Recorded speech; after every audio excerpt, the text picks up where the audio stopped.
예, 오늘 지난주에 이어서 이제 야복강에서 야곱이라 하지 말고 네 이름을 이스라엘이라고 하라. 이름을 하나님께서 바꿔주시는 그 응답을 받고 난 이후에 야곱의 모습을 오늘 보여주는 장면입니다.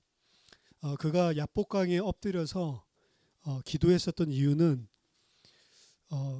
형을 만나러 가는 길에 형이 400명의 종들을 이끌고 군사들을 이끌고 자기에게 나오고 있다라는 말을 들었을 때 그때 이제 너무 마음이 답답해서 홀로 남아서 기도하고 또 천사와 싸움을 하는 씨름을 하는 그런 장면이었죠. 자신의 힘으로 어떻게 할 수 없는 그런 난관을 맞이했을 때 야곱은 자기 힘으로 해결할 수 없는 그 문제 속에서 비로소 무릎 꿇게 되는 그런 모습들을 사실 볼 수 있었습니다. 그리고 그 사건을 통해서 하나님께서 이스라엘이라는 이름을 줬는데 그 이름 의미가 여호와께서 하나님께서 다스릴 것이다 라는 의미였죠. 그래서 우리가 이스라엘 하나님의 백성이 된다고 하는 것은 하나님과 겨루어 싸우는 것이 아니고 하나님이 우리를 다스리고 하나님이 우리를 통치한다라는 것입니다. 우리가 하나님의 아들이 되고 하나님의 백성이 되었다는 것은 하나님이 모든 것을 다 통치하고 다스린다는 거예요. 그걸 하나님의 나라 천국이라고 하는 겁니다. 그리고 하나님의 나라 천국이라고 하는 것은 하나님이 다스리시는데 거기에 순종하는 거예요. 그래서 가장 천국의 본질은 하나님이 통치하고 우리는 그 통치에 온전한 순종을 드리는 것, 그걸 보고 천국이라고 합니다. 새하늘과 새 땅에 산다라고 하는 것은 우리가 생각하는 육신적인 그런 영원한 생명이나 고통이 없고 아픔이 없는 것이 아니고 가장 본질은 하나님이 통치하고 거기에 온전히 순종하는 그 사람들이 사는 곳이 새하늘과 새 땅이란 말이에요. 그래서 우리가 죽어서 천국에 가는 것이 아니고 이 땅에 있을 때 하나님의 나라가 이미 너희 속에 임하였다라고 이야기하는 겁니다. 그럼에도 불구하고 우리의 죄성은 여전히 그 하나님께 의존하고 온전히 복종하지 않고 내 뜻과 내 생각과 내 계획 그리고 내가 이루고자 하는 방법 가지고 계속 살려고 하기 때문에 이 땅에서 우리를 철저하게 하나님은 부인하게 하고 자기 자신을 부정하게 하고 하나님의 통치를 온전히 순종하는 자로 바꾸어 가시는 겁니다. 오늘 야곱이 야복강을 건너고 나서 처음에 일어난 이런 사건들을 보여주고 있습니다. 에서를 만나러 나가는데 에서는 여전히 400명의 군사들을 이끌고 오죠. 1절에 보니까 야곱이 눈을 들어 보니 에서가 400명의 장정을 거느리고 오고 있는지라. 야복강에서 나를 축복하지 않으면 내가 절대로 당신을 놔줄 수 없습니다 라고 이야기했을 때 네 이름을 이스라엘이라고 해라 라고 하면서 축복하고 떠났거든요. 하나님이 축복하고 떠났는데 여전히 눈을 들어 보니까 400명의 장정을 이끌고 에서가 오고 있는 거예요. 만약 하나님이 이름을 바꿔주고 축복하고 떠났는데 에서가 400명을 다 돌려보내고 혼자서 오면 참 좋을 건데 전혀 환경과 상황이 바뀐 것이 없죠. 그러니까 오늘 야곱이 또 잔꾀를 부립니다. 그렇죠? 이스라엘로 이름을 바꾸고 하나님이 다스릴 것이다. 하나님으로 다스리게 하라라는 이름을 줬는데도 불구하고 상황 환경 오니까 또 문제 생기니까 또 인본주의 쓰죠. 그래서 그 자기에게 나오는 에서와 400명의 군사들을 봤을 때 자식들을 나누어 레아와 라헬과 두 여종에게 맡기고 그리고 가장 앞에는 여종들과 그들의 자식들을 가장 앞에 두고 그 다음은 레아와 그의 자식들을 두고 그리고 마지막에 자신이 가장 사랑하는 라헬과 요셉을 두죠. 한 가지 바뀐 게 있으면 자기는 그들 앞에 나아갔다. 야복강 건너기 전에는 가족들을 먼저 강을 건너게 하고 자기 혼자 가장 뒤에 남았었죠. 근데 야복강 사건 이후에 한 가지 달라진 게 있으면 여전히 인본주의를 쓰고는 있지만 그들 앞에 자신이 나아갔다라고 이야기를 합니다. 가장 앞에 나가는 거죠. 원래 야곱의 계획은 뭐였습니까? 자기의 소유를 두 때로 나누고, 그렇죠? 이쪽을 치면 저쪽을 가지고 튀겠다라고 생각을 했고, 그거 가지고 해결 안 될 것 같으니까 세 때로 나눠 가지고 선물 공세를 펼쳤죠. 그것 가지고도 안 될 것 같으니까 가족들을 먼저 보내고 자기가 가장 뒤에 있었었죠. 그게 창세기 32장의 사건이었습니다. 하나 바뀐 거예요. 자신이 이제 그 가족들 가장 앞에 나아간 것입니다. 그럼 이게 변화가 돼서 했냐? 제 생각에는 변화가 돼서 한 게 아닙니다. 지금 야곱이 어떤 상태죠? 환도뼈를 쳐서 위골된 상태죠. 더 정확하게 말하면 고안 터져서 똑바로 걷지 못하는 쩔뚝쩔뚝 거리고 있는 인생이죠. 그러니까 결국에 자기 힘으로는 도망칠 수 없는 상태가 되었기 때문에 그렇습니다. 만약에 여전히 몸이 성하다면 원래 계획대로 자신이 제일 뒤에 섰을 수도 있는 거예요. 이제 이러지도 저러지도 못하는 상황에서 자신이 가장 앞에 나아간 것입니다.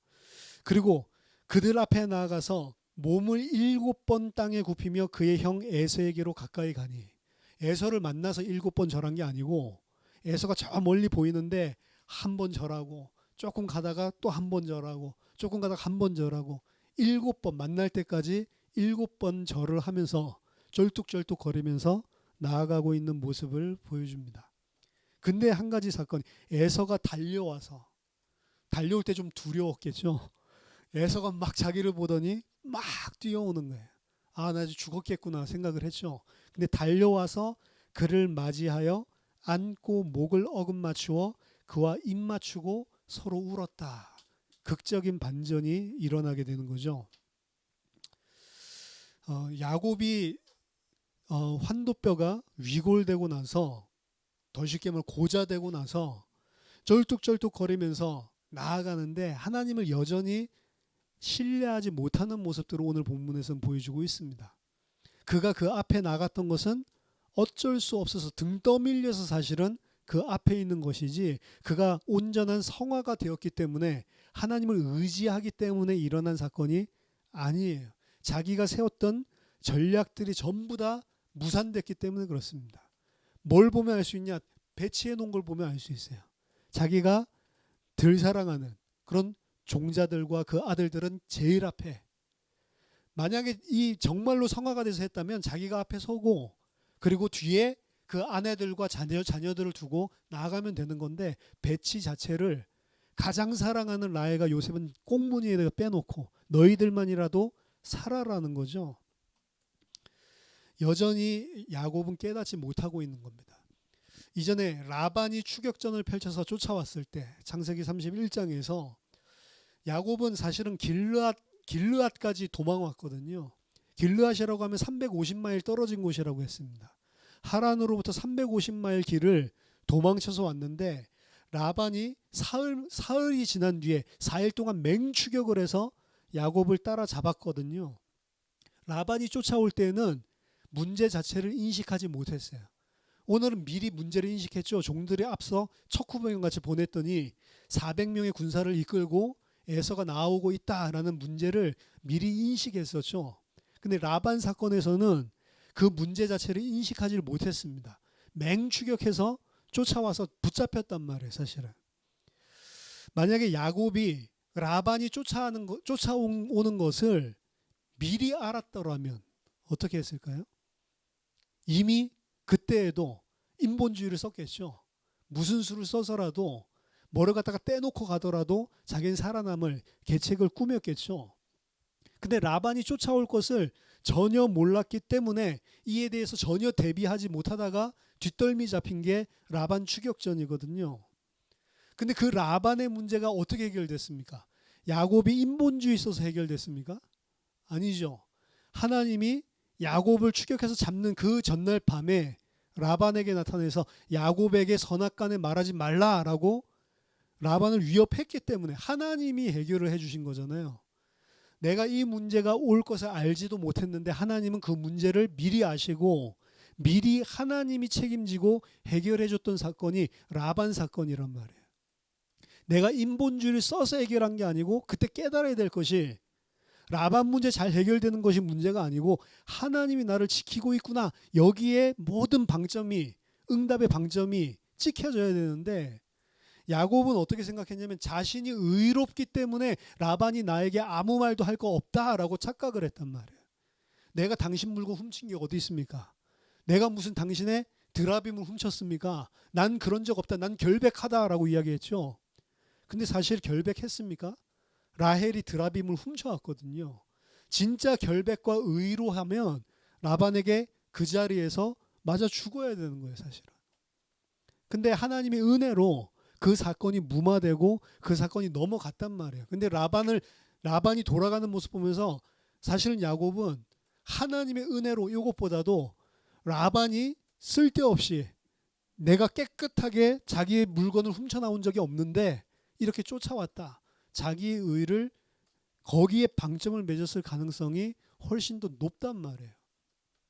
그러니까 오늘 에서를 만난 야곱 이 사건에서도 이제 이건 미리 문제를 인지를 했죠. 문제를 미리 인지하니까 인본주의를 쓰는 것입니다. 지금까지 살아왔던 방식이에요. 지금까지 어떻게 견뎌왔다고 생각하냐면 사실은 바단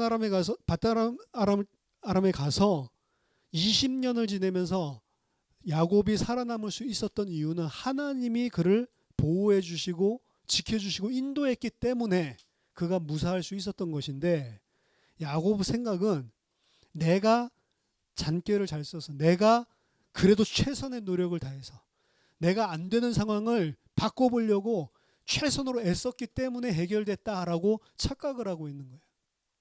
점 있는 것, 아롱진 것, 얼룩진 것 이런 것들도 내가 기발한 방법 만들어서 해냈다라고 착각하고 라반의 문제도 내가 깨끗하기 때문에 이 문제가 해결됐다라고 생각을 하고 그래서 에서의 문제도 자기의 잔머리를 가지고 해결하려고 하는 장면들이 계속 드러난 것입니다. 근데 하나님께서 야곱의 그 환도뼈를 쳐서 위골시킴으로 말미암아서 야곱의 모든 계획이 무산되도록 만드신 거예요. 그래서 어쩔 수 없이 가족들 앞에 가장 앞에 나아간 것입니다. 근데 에서가 달려오는데 막상 딱 맞부닥치니까 에서가 그를 쳐다보고 측은히 여겨서 목을 껴안고 입을 맞추고 울면서 동생을 환대하는 장면이 오늘 장면이거든요. 무엇이 에서의 마음을 바꿨을까? 하나님은 에서에게 미리 하루 전에 나타나서 야곱에게 선과 악에 대해서 말하지 말라 라반처럼 하지 않았습니다. 그렇죠? 근데 왜 언제 에서의 마음이 바뀌었을까? 전 400명을 계속 이끌고 오는 장면이 오늘 1절에 등장하는데 이때까지만 해도 에서의 마음이 하나도 안 바뀌었다고 저는 생각합니다. 잡아 죽여야 되겠다라고 생각을 했을 것 같아요. 근데 멀리서 쩔뚝쩔뚝거리면서 제대로 걷지도 못하고 이때 나이가 97세잖아요. 노인이 돼가지고 쩔뚝쩔뚝거리면서 7번 얼마나 불편한 몸으로 절하겠습니까? 그렇죠? 그 고자가 됐는데 얼마나 아프겠어요. 그 아픈 몸을 가지고 억지로 절하면서 오는 모습을 봤을 때 그 모습 보고 그 순간에 에서의 마음이 변했을 것이다 라고 생각을 합니다. 추측이 가능한 거예요. 우리가 원수랑 싸울 때도 원수가 팔팔하고 살아있으면 때려 죽이고 싶은데 너무 비참하게 돼 있으면 싸울 생각이 안 나죠. 오히려 야 저놈 저래도 천벌받았구나 불쌍하구나 라고 생각 들듯이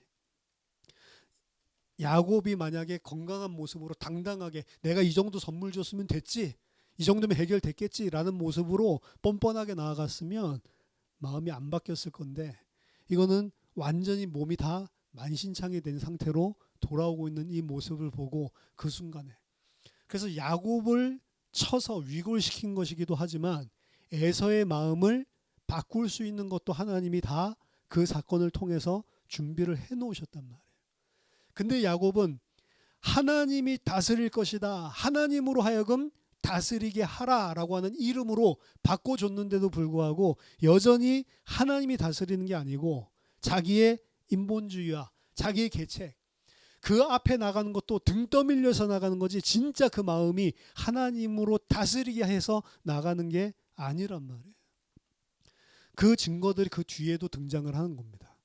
에서가 함께 돌아가자라고 이야기할 때 안 가죠, 절대로. 내 아우야, 내가 살고 있는 곳으로 세일로 함께 돌아가자. 절대 안 가죠. 뭐라고 이야기를 합니까?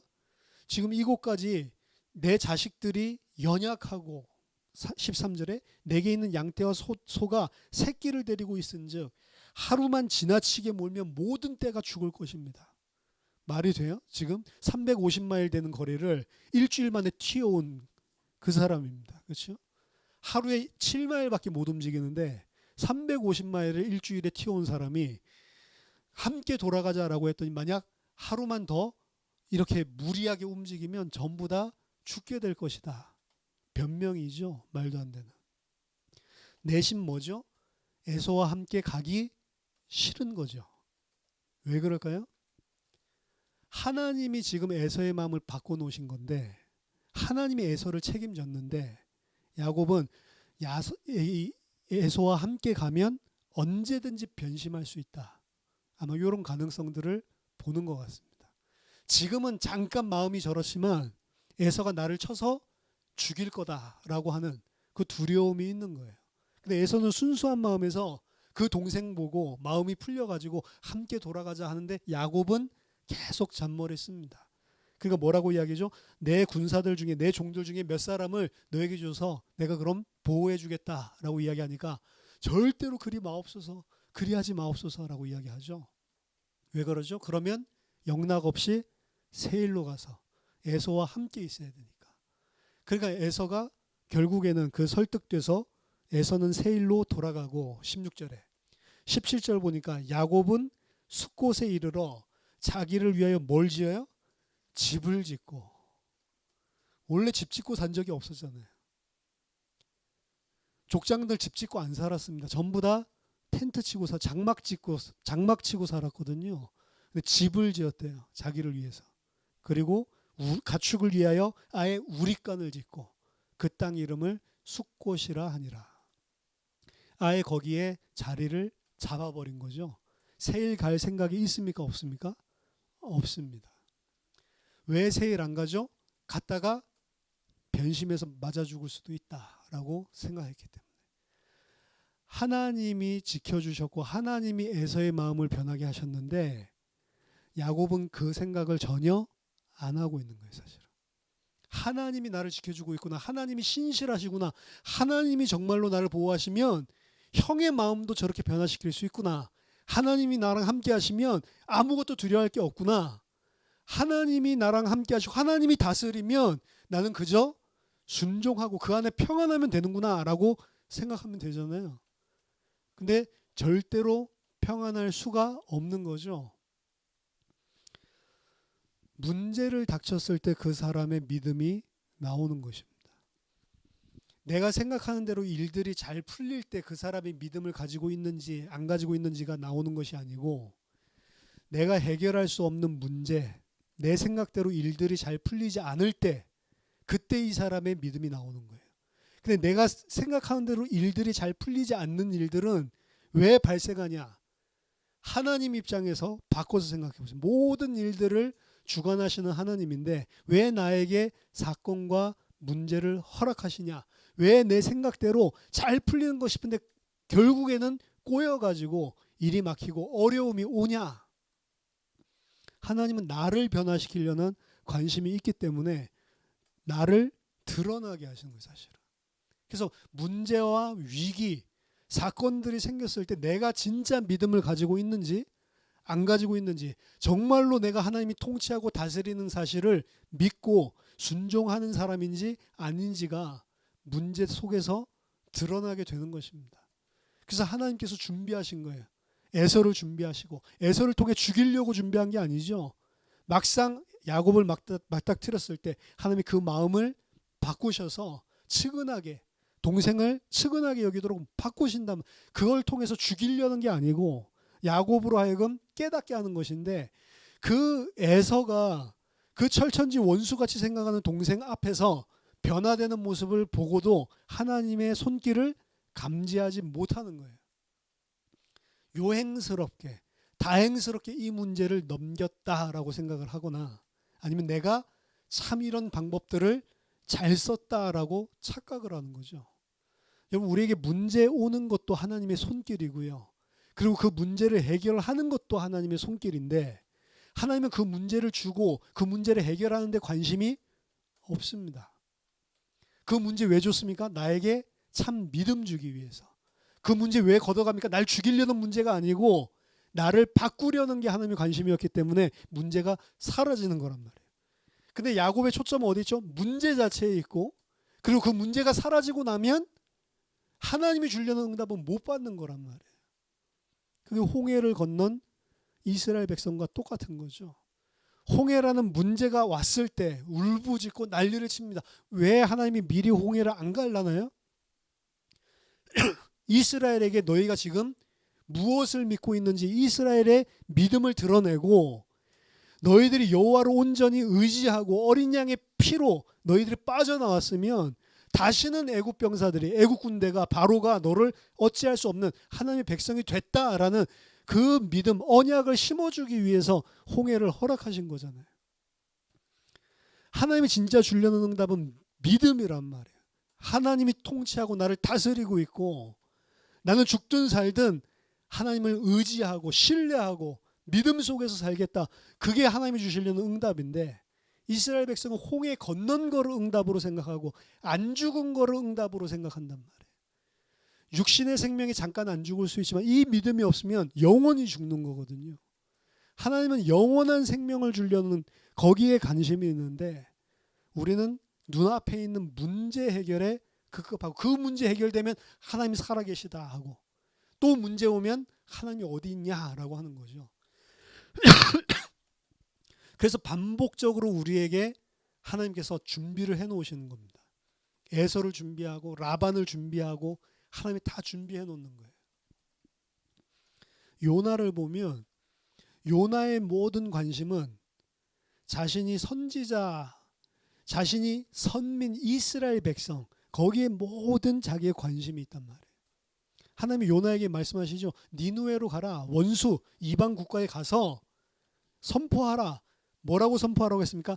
40일 후면 이 성이 무너지리라. 다른 게 아니에요. 40일 후면 이 성이 무너지리라, 딱 그 말만 하는 거예요. 회개하라 그런 말 없어요. 40일 후면 이 성이 무너지리라. 근데 그 적국들에게 가서 그 말 해주기 싫으니까 튀죠. 튀는데 마침 다시스로 향하는 배가 있으니까 그 배를 타고 득이양양해서 내가 도망갈 수 있다라고 생각하는데, 하나님께서 그 일을 틀어 막으시죠. 그래서 폭풍을 준비하는 거예요. 그렇죠? 그리고 그 폭풍 가운데 큰 물고기를 준비하고, 그 물고기가 자신이 그렇게 가기 싫던 니누의 땅에다가 뱉어 놓는 거죠. 억지로 가게 만드는 겁니다. 억지로 가서 말씀 전하는데, 그것도 거의 건성같이 전하는데 40일 만에 이 성이 무너지리라. 다 전하고 난 다음에 요나의 관심은 뭐가 있습니까? 그 성이 무너지나 안 무너지나 그것만 관심이 있는 거예요. 왜? 신명기에 보면 18장에 그 사람이 진짜 선지자인지 아닌지는 그 사람이 말한 말씀이 성취되나 안 성취되나를 보라라고 했거든. 만약에 그 사람의 말이 아무런 효험이 없으면 그는 가짜 선지자. 그 말씀이 그대로 성취되면 참 선지자. 그럼 요나의 관심은 40일 후면 이 성이 무너지리라 라고 했기 때문에 무너져야 되는 거예요. 그 성이. 그래야 자신이 참 선지자. 그래서 가만히 지켜보고 있는데 온 성에서 회개하고 난리가 났죠. 그 성을 갖다가 쳐다보면서 회개하고 난리가 났을 때 요나의 마음속에는 뭐가 있냐?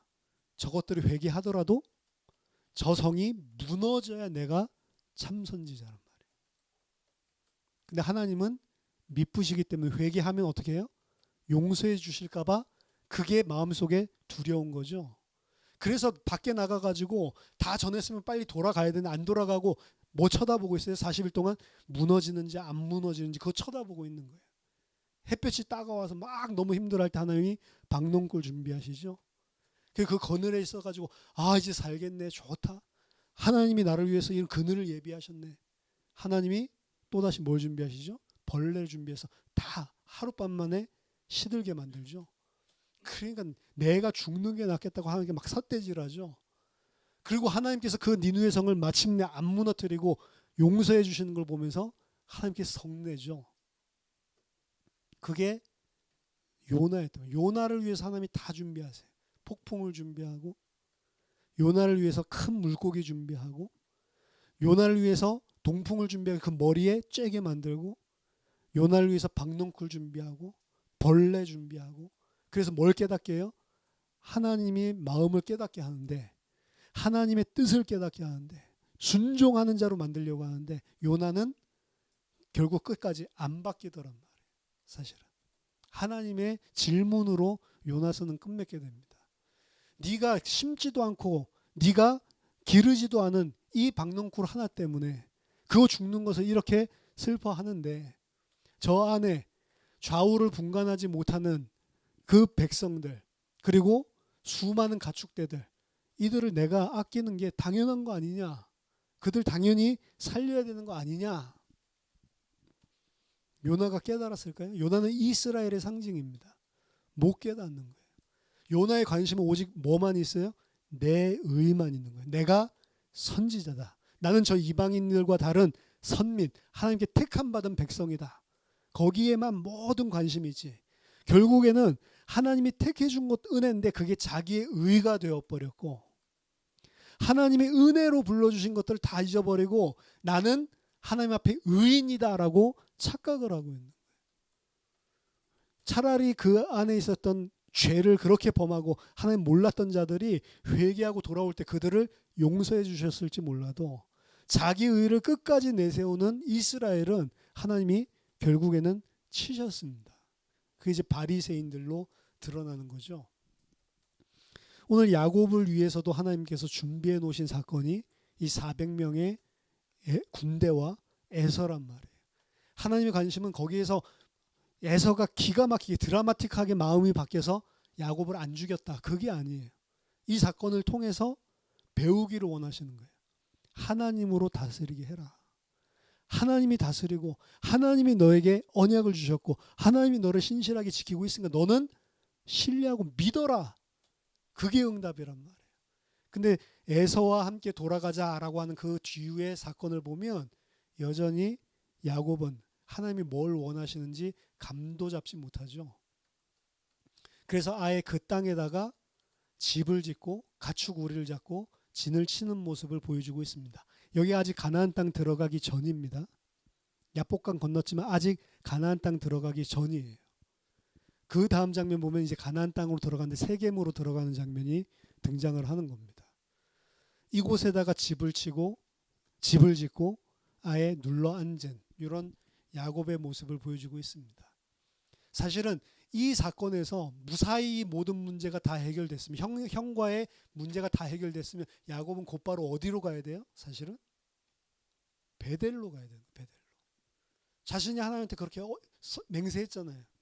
만약에 나를 이 땅으로 다시 돌아오게 하고 나를 무사히 하나님께서 먹이시고 입히셔서 나를 보호해 주셨으면 내가 베델로 다시 돌아와서 당신을 나의 하나님으로 섬기고 그리고 내가 당신을 위해 전을 짓겠습니다. 그 자기가 이야기한 거잖아요.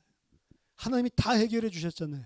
먹을 것도 주시고 입을 것도 주시고 수많은 양떼도 주셨고 에서의 문제도 해결했고 무사히 자기가 돌아오게 만들어 주셨잖아요. 그럼 어디 가야 돼요? 에서와 만나고 난 다음에 세일 가자라고 했을 때 제가 잠깐 들릴 곳이 있습니다. 사실 이야기하고 베델로 가야 되는 거예요. 그렇죠? 제가 베델에 갔다가 형님 만나러 가겠습니다. 근데 안 그러죠. 야곱의 관심. 야곱은 여전히 하나님을 의지하지 않고 자기 자신의 힘으로 이 땅을 살아가고 있는 인생들을 살고 있는 겁니다. 그가 에서 앞에 모든 가족들을 뒤로 하고 나올 수 있었던 것조차도 믿음에서 나온 행위가 아니고 자기 자신이 어쩔 수 없으니까 등 떠밀려서 앞으로 나온 거란 말이에요. 자, 야곱의 이 상태, 그럼 뭘 예상할 수 있죠? 또 다른 일을 준비해야만 되는 거예요. 그렇죠? 일어나지 않아도 될 일을 또 준비해야, 박농골 준비해야 되고 벌레 준비해야 되는 거예요. 그렇죠? 그래서 세겜 사건이 터집니다. 그리고 야곱이 가지고 있는 가장 중요한 것들을 하나하나씩 다 뺏어가십니다. 하나하나씩 다 뺏어가세요. 세겜에서 자기 딸이 강간당한 사건이 일어나고 나서 가장 사랑했던 라헬을 걷어가시죠. 라헬만 걷어가십니까? 나중에 가니까 자기가 그렇게 사랑했던 요셉이 죽었다는 소식을 듣게 되죠. 안 죽었지만 언약이 있기 때문에 죽을 리가 없는데 이런 생각들은 하죠. 근데 야곱이 죽었다는 소식을 듣고 생이별을 하게 되죠. 그리고 나중에 요셉까지 잃은 것도 속이 상한데 베냐민까지 뺏어가죠. 야곱의 인생을 갖다가 모든 것을 하나하나 자기가 소중하게 생각했던 것들, 다른 것들 안 뺏어가고요. 자기가 가장 귀하게 여겼던 라헬, 요셉, 베냐민 순서대로 하나님이 싹 다 뺏어가십니다. 모든 내가 붙잡고 있었던 내 생명, 내가 생명같이 여기는 것들을 전부 다 나에게서 뺏어가시는 거예요. 뺏어가서 뭘 하게 하려고요? 하나님을 경외하게 만들려고. 우리는 하나님의 백성이 있기 때문에 이 땅에서 내가 원하는 것을 얻는 인생이 아니란 말이에요. 내가 원하는 것을 하나님께서도 주시고 싶고 내가 원하는 것을 하나님께서 은혜로 나에게 채워주시고 싶은 마음이 왜 없겠습니까? 근데 주면 어떻게 돼요? 하나님의 백성이 안 되니까. 그래서 이 땅에서 내가 쥐고 있는 것, 내가 생각할 때 가장 가치 있다고 생각하는 것들을 하나하나씩 다 뺏어가는 거예요. 왜? 하나님의 관심은 뭐냐? 그걸 다 뺏어서라도 너를 하나님의 백성 만드는 게 하나님의 관심이기 때문에. 사탄은 거꾸로입니다. 세상의 모든 네가 좋아하는 걸 다 줘서라도 하나님의 백성만 안 되게 만드는 거예요. 그게 마태복음 4장에 드러나는 거죠. 모든 네가 볼 수 있는 만국의 영광을 너에게 다 주겠다. 그러니까 나한테 절해라. 그게 사단이란 말이에요. 내가 원하는 대로 일들이 잘 풀리면 우리는 절대로 하나님을 경배하지 않습니다. 내 생각대로 일이 잘 풀리면 그것 가지고 하나님이 일을 할 것 같죠. 안 한다니까요. 그래서 하나님은 어떻게 하냐? 내가 원하는 것을 뺏어가면서 하나님만 의존하는 자로 바꿔나가신단 말이에요. 많은 것을 가지면서도 하나님 의존하면 얼마나 좋겠어요. 그렇죠? 부자가 천국을 들어가는 것이 낙타가 바늘귀로 들어가는 것보다 더 어렵다. 부자가 천국 들어가는 것은 불가능하다라는 이야기죠. 그 부자는 육신적으로 많은 재물을 가진 자를 부자라고 하지만 영적으로 통해 있는 겁니다. 육신적으로 많은 것을 가지고 있는 부자는 마음이 부해요. 왜? 그걸로 충분히 살 수 있다라고 생각하거든. 힘이 있으니까. 굳이 하나님 앞에 무릎 꿇을 이유가 없는 거죠. 심령이 애통하고 심령이 가난한 자가 복이 있다라고 하는데 육신적인 것들, 내가 원하는 것들 많이 가지고 있는 자는 절대로 심령이 가난하지가 않아요. 그거 어떻게 하나님의 백성 만들려면 재물을 뺏어가시는 거예요. 그렇죠? 하나님의 목적은 어디 있냐? 내 마음을 가난하게 하는 거예요. 내 마음이 가난하다는 것은 하나님만 바라보고 하나님만 의존하고 하나님에게만 은혜를 간구하는 그 상태로 바꿔놓기를 원하신단 말이에요. 근데 우리는 조금만 힘이 있으면 하나님 안 바라봅니다. 내가 도저히 할 수 없다라고 하는 그 극한의 코너까지 몰리기 전까지는 계속해서 인본주의 쓰거든요. 그래서 하나님이 우리에게 문제들을 계속 하나둘씩 던져주시는 거예요. 그렇죠? 그래서 내가 원하는 대로 일들이 안 터진다. 내가 생각하는 대로 일들이 안 되고 꼬인다. 거기에는 하나님의 계획이 있는 겁니다. 하나님의 뜻이 있는 거예요. 하나님이 지금 나를 만지시고 계시는구나. 하나님이 지금 나에게 하나님 바라보라고 하는구나. 사인이란 말이에요. 사인. 그리고 그때 하나님이 진짜 원하시는 건 그 문제 해결이 아니고 그 문제를 통해서 망해도 괜찮습니다. 죽어도 괜찮습니다. 그 문제를 통해서 하나님만 의존하는 하나님의 백성으로 만드시려는 거예요. 우리가 인생에 있어서 가장 중요한 것들은 내가 결정하고 내가 원해서 되는 게 아닙니다.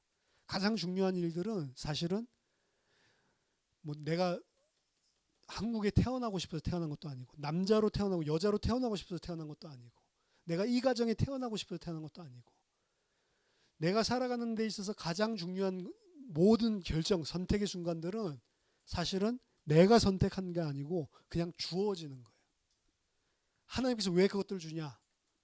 창세전에 하나님께서 택하신 하나님의 백성들을 하나님의 백성답게 만들기 위한 하나님의 선물입니다. 좋은 것만 하나님의 선물이 아니고 모든 일어나는 문제, 특별히 내 뜻대로 안 되는 것, 내 힘으로 해결할 수 없는 것, 그게 가장 중요한 선물이란 말이에요. 그때 하나님 보시기 원하는 것은 내 믿음입니다. 믿음. 그리고 그 안에서 하나님을 정말로 의존하고 하나님께서 하시기 때문에 괜찮은 상태로 바꿔가시는 거예요. 그래서 우리가 풍부에 처할 줄도 알고 비천에 처할 줄도 알고. 왜? 풍부와 비천이 내가 존재하는 근거가 아니란 말이에요. 풍부해서 내가 이 땅에 존재하는 것도 아니고 가난이 나를 이 땅에 존재하지 못하게 만드는 것도 아니고 내가 존재할 수 있다면 그거는 하나님의 은혜고 하나님이 지켜주시기 때문에 존재할 수 있는 그런 존재지. 그러니까 풍부함에도 비천에도 감옥에 있어도 감옥에서 빠져나와도 내가 어느 상황에 서든지 내가 만족할 수 있는 일체의 비결을 배웠다. 그 비결을 배워나가는 거예요. 한 걸음 한 걸음씩. 그렇죠? 우리가 여전히 이 땅에 살고 있다는 것은 아직 그 비결을 못 배웠기 때문에 하나님께서 그 비결을 계속해서 우리에게 심어주시는 겁니다. 이것도 아니고 저것도 아니고 오직 하나님으로만 존재하는 사람, 오직 하나님으로만 살 수 있다라고 확신하는 사람, 그때 그리스도 안에 있는 평강이, 세상 사람들이 이해하지 못하는 그리스도의 평안이 너희 마음과 생각을 지켜주신다라고 이야기를 했단 말이에요. 빌립보서 4장이죠. 저희를 그 자리로 하나님은 끌고 가시는 겁니다. 그 자리로 끌고 가기 위해서 우리 인생에 많은 준비를 해놓으셨어요. 과거를 돌아보세요. 많은 준비들이 있었습니다. 진짜로 이 문제 해결할 수 없고 이 문제 때문에 죽을 것 같다라고 하는 절체절명의 위기의 순간들이 얼마나 많습니까?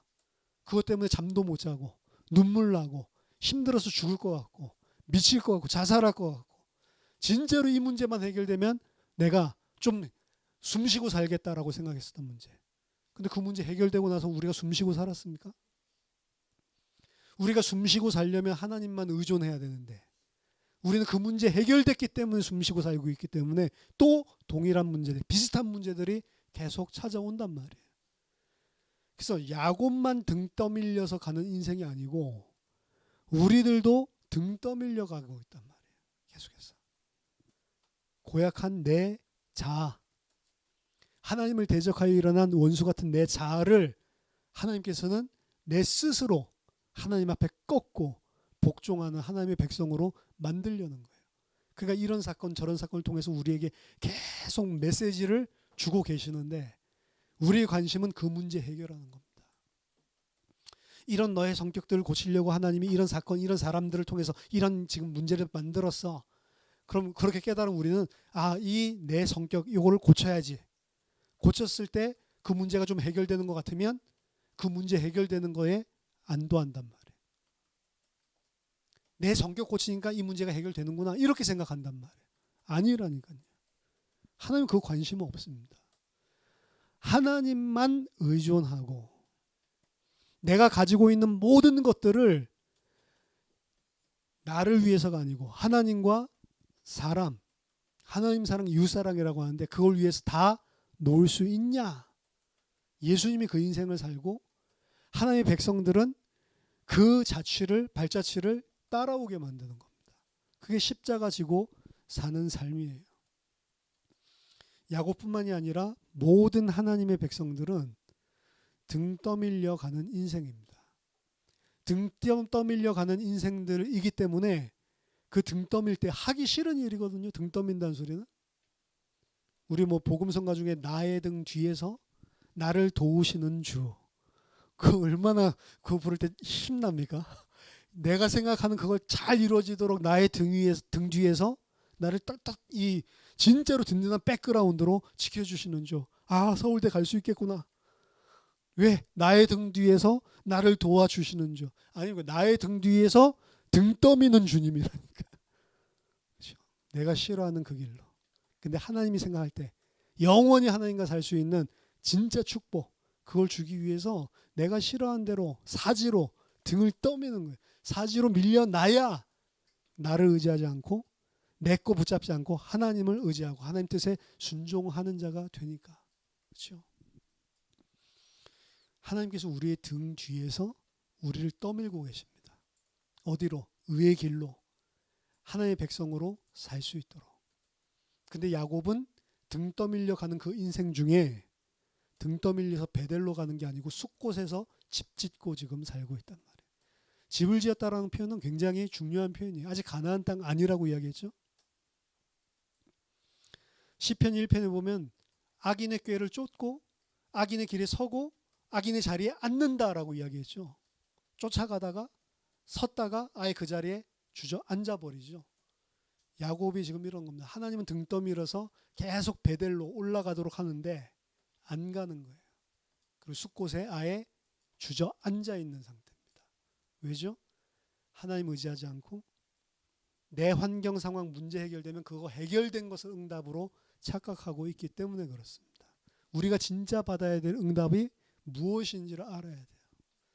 하나님이 왜 이런 문제를 말도 안 되게 문제 줬다가 걷어갔다가 문제 줬다가 말도 안 되는 이 일을 왜 반복하면서 우리 인생을 찾아오시는가? 하나님이 진짜 주려는 응답을 아는 지혜가 필요한 겁니다. 그때 비로소 문제 해결 안 되는 것 상관이 없어집니다. 이것 때문에 내가 죽는 것, 이거 해결돼서 내가 사는 것, 그게 상관이 없어집니다. 왜? 내가 죽어도 주를 위해서, 내가 살아도 주를 위해서, 내가 죽어도 그리스도만, 살아도 그리스도만, 그 사람으로 만드는 게 하나님의 참 응답이기 때문입니다. 우리 등 떠밀려 가는 인생 속에서 하나님으로 다스리게 하라. 하나님이 다스릴 것이다. 참된 이스라엘의 응답을 발견하고 받게 되는 믿음의 사람 되기를 예수 그리스도 이름으로 축원합니다. 기도하겠습니다. 하나님 은혜를 감사드립니다. 말씀을 통해서 하나님의 뜻이 무엇인지 알면서도 실제 문제, 사건, 삶 속에서는 늘 인본주의 그리고 우리 인간의 생각, 인간의 계획과 내 힘을 가지고 하나님을 대적하는 그런 죄인임을 하나님 앞에 고백하고, 하나님 정말로 이 죄 가운데서 우리가 벗어나서 온전히 그리스도만 의존하고 그리스도만 의지하여 하나님이 다스리는 삶 속에 들어가는 천국 백성 될 수 있도록 주님 우리에게 믿음을 더하여 주시옵소서. 우리 믿음 없음을 불쌍히 여기시고 우리에게 성령으로 은혜를 주셔서 믿음의 사람으로 온전히 하나님께 순종하는 하나님의 아들로 살 수 있도록 우리를 축복해 주시옵소서. 살아계신 주 예수 그리스도 이름으로 기도하옵나이다. 아멘.